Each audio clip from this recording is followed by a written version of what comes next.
ఓం శ్రీ గురుభ్యో నమ హరి ఓం. ఓం శ్రీ మహాగణాధిపతయే నమః. ఓం శ్రీమాత్రే నమః. ఓం సమర్థ సద్గురు శ్రీ సాయినాథాయ నమః.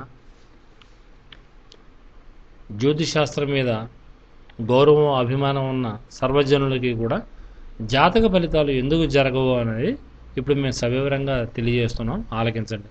ఒకటి, టైమ్ ఆఫ్ బర్త్. పుట్టిన టైం సరిగా లేకపోతే కనుక జాతక ఫలితాలు ఏమీ జరగవు. మీ పుట్టిన టైం కరెక్ట్ అని చెప్పి మీరు అనుకుంటే సరిపోదు. పుట్టిన టైము అక్కడ డాక్టరో, కాంపౌండరో, నర్సో ఎవరో ఒకళ్ళు రికార్డ్ చేస్తూ ఉంటారు. వాళ్ళ వాచీల్లో కనుక 1 మినిట్ నుంచి 10 మినిట్స్ దాకా వేరియేషన్ ఉండే అవకాశం ఉంటుంది. ఆ విధంగా పుట్టిన టైము వాచీల్లో ఫాల్ట్ మూలంగా తప్పు అయ్యే అవకాశం అనేది ఉంది. అప్పుడు కూడా జాతక ఫలితాలు సరిగా జరిగే అవకాశం అనేది ఉండదు. కాబట్టి పుట్టిన సమయాన్ని ఈ విధంగా మీరు పరాశర మహర్షి చెప్పిన పద్ధతి ప్రకారం పుట్టిన టైంని మనం రెక్టిఫై చేసుకోవచ్చు. ఆ విధంగా జ్యోతిష్కుడి సహాయంతో పుట్టిన టైంని రెక్టిఫై చేసుకోవాల్సిన అవసరం ఉంటుంది. తర్వాత వాచి కరెక్ట్గానే ఉందని చెప్పి అనుకుందాం. లేదా ఇప్పుడు అయినా కూడా జాతక ఫలితాలు జరగకపోవడానికి ముఖ్యమైన కారణం ఏంటంటే అసలు జన్మకాలాన్ని రికార్డ్ చేయడమే ఫాల్ట్ ఉంటుంది. జన్మకాలం శీర్షోదయం అంటే శిశువు యొక్క తల్లి యొక్క జన్మస్థానం నుంచి బయటకు వచ్చే టైంని శీర్షోదయం అంటాం. ఈ శీర్షోదయ కాలాన్ని జన్మకాలంగా ఎప్పుడు కూడా తీసుకోకూడదు.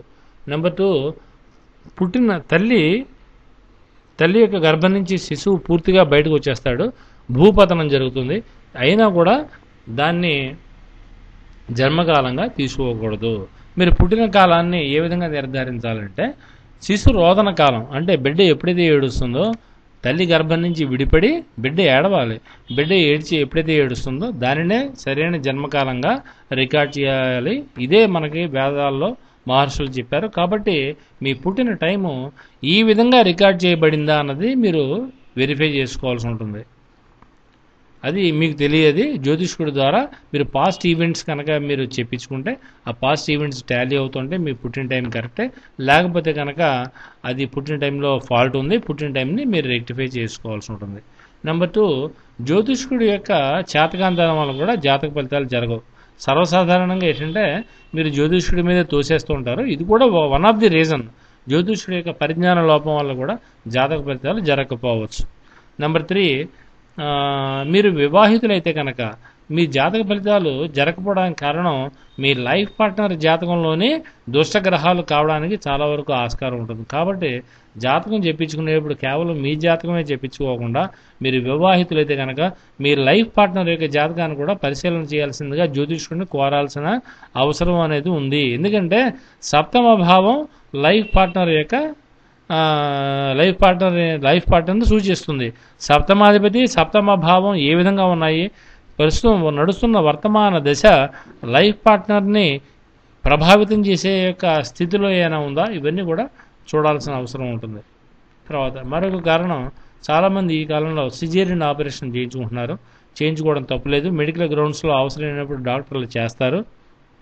అయితే ఆ సిజేరియన్ ఆపరేషన్ ఏ రోజున జరగాలి, ఎన్నింటికి జరగాలన్నది మీరు జ్యోతిష్కుడి ద్వారా ముహూర్తం ముందే నిర్ణయించేసుకుని మీకు పుట్టబోయే బిడ్డ గొప్ప యోగంలో పుట్టాలని చెప్పి మీరు నిర్ణయించుకుని చాలా సర్వసుఖాలు అనుభవించే విధంగా, మంచి రాజయోగాలు ఉండే విధంగా, గొప్ప గొప్ప యోగాలు ఉన్న రోజుని మీరు సిజేరియన్ ఆపరేషన్ జరగాలని చెప్పినారు కనుక మీరు నిర్ణయించేస్తే ఆ ఫలితాలు ఏవి కూడా జరగవు. ఎందుకు జరగవు అంటే వెరీ సింపుల్ రీజన్. మీరే బ్రహ్మ అయిపోతే ఎలాగా? జీవుడు గత జన్మలో చేసిన పాపపుణ్యాల ఫలితంగా ఈ జన్మలో ఎప్పుడు సుఖపడాలి, ఎప్పుడు కష్టపడాలి అని చెప్పి బ్రహ్మ నిర్ణయిస్తాడు. పుట్టిన డేట్ టైంని బ్రహ్మ నిర్ణయించి ఆ విధంగా శిశువు యొక్క జననం జరగాలి. అంటే ఆ రోజున ఉండే గ్రహాలు, 9 గ్రహాలు ఎక్కడెక్కడ ఏ స్థితిలో ఉంటాయి అన్న దాన్ని బట్టి ఆ జీవుడు యొక్క గత జన్మలో చేసిన పాపపుణ్యాలు ఇండికేట్ అవుతూ ఉంటాయి.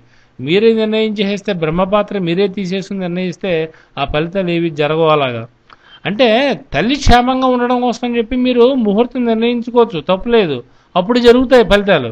కానీ బిడ్డ గొప్ప యోగజాతకుడు అవ్వాలని చెప్పి కనుక మీరు ముహూర్తం నిర్ణయిస్తే ఆ ఫలితాలు ఫెయిల్ అవుతాయి. తర్వాత మనం ఈ జన్మలో మనం చేసే తెలుసో తెలియక చేసే పాపాలు అంటే సద్బ్రాహ్మణుని నిందించడం, వేదాలను నిందించడం, దైవాన్ని నిందించడం, గోవుకి హాని తలపట్టడం తెలుసో తెలియకో, ఇవన్నీ కూడా ఇంకా చాలా పాపాలు ఉన్నాయి, ఘోరమైన పాపాలు. ఈ పాపాలు చేయడం ద్వారా ఏంటంటే ఈ జన్మలో మనం చేసే పాపాలన్నీ కూడా, పాపాలు కానీ పుణ్యాలు కానీ, ఈ జన్మలో చేసే మంచి చెడు రెండూ కూడా ఈ జన్మలోనే మనం అనుభవించాల్సి ఉంటుంది. ఎక్కడో లేదు స్వర్గం నరకం అనేవి, ఈ లోకంలోనే ఉన్నాయి స్వర్గం నరకం. ఈ జన్మలో మనం గత జన్మలో చేసిన పాపం పుణ్యం రెండూ అనుభవించాల్సి ఉంటుంది.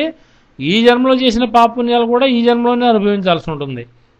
అనుభవించగా మన ఆయుర్దాయం కనుక తీరిపోతే అప్పుడు మిగిలిన కర్మ శేషం ఏదైతే ఉందో, గత జన్మ యొక్క శేషం కానీ ఈ జన్మలో చేసిన కర్మల యొక్క శేషం కానీ అవన్నీ కూడా నెక్స్ట్ జన్మకి బ్రాట్ ఓవర్ అవుతాయి.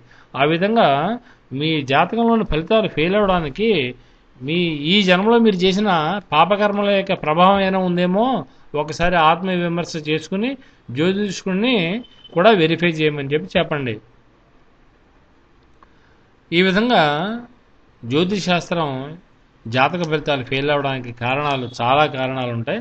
కేవలం జ్యోతిష్కుడి యొక్క చేతకాంతరమే అని చెప్పి మీరు అనుకోవద్దు దయచేసి. ఆ విధంగా ఏ జ్యోతిష్కుడిని కూడా నిందించద్దు, నిందించి మరికొంత పాపం మూట కొట్టుకోవద్దు అని చెప్పి సర్వజనుల్ని ప్రార్థిస్తూ శుభం భూయాత్.